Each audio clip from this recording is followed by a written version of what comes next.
Florence in the 1400s wasn't ruled by kings or soldiers. It was ruled by bankers, and no name carried more weight than Medici. This is the story of the Medici, the dynasty that turned Florence into the heart of the Renaissance. But how did one family starting from a modest wool business come to control popes, monarchs, and the very currency of Europe? In the early 1400s, the Medici name carried weight beyond textile ledgers. They possessed resources broad enough to influence civic loans, sponsor chapels, and engage in large-scale financial operations. Cosimo's home became a meeting point for scholars and humanists.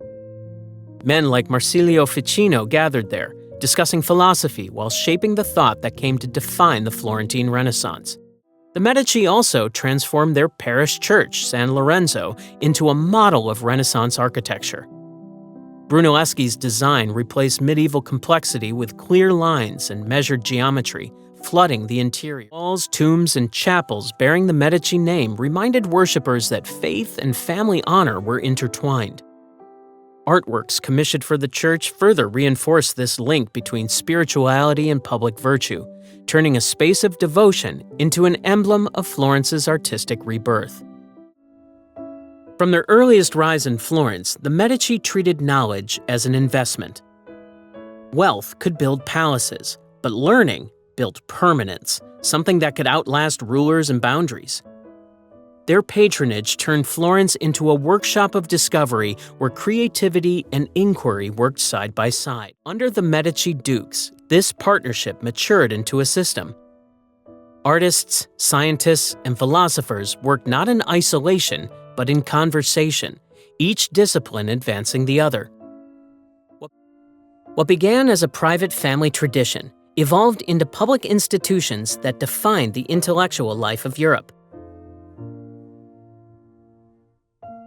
Cosimo I formalized that approach by establishing the Accademia del Disegno, the first academy dedicated to the theory and practice of art. Until then, painters and sculptors had belonged to craft guilds alongside stonemasons and carpenters. The academy changed that perception, recognizing artists as thinkers who could study proportion, anatomy, and geometry with academic rigor.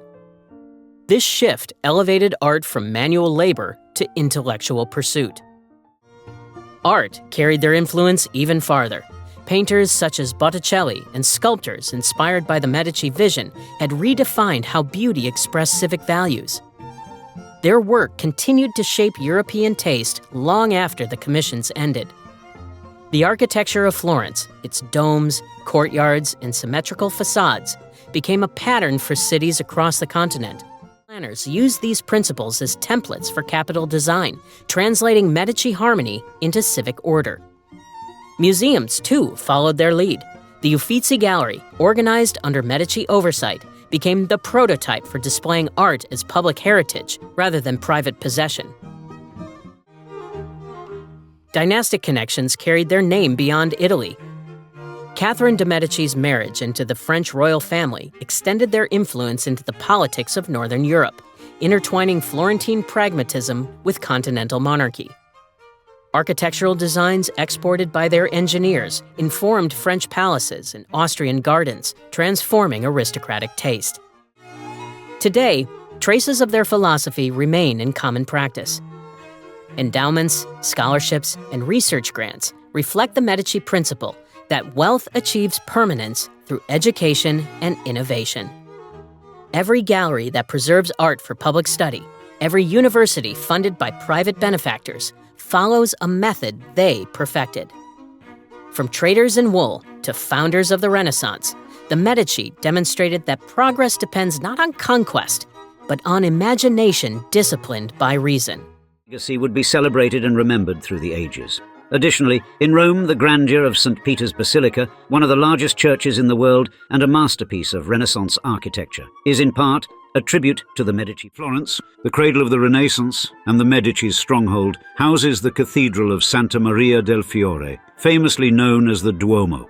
Its dome, a work of unparalleled architectural genius by Filippo Brunelleschi, stands as a symbol of the Medici's dedication to architectural innovation and grandeur. From bankers to kings, the Medici didn't just rule Florence, they reinvented civilization. Their art, ideas, and ambition shaped the world we still live in today.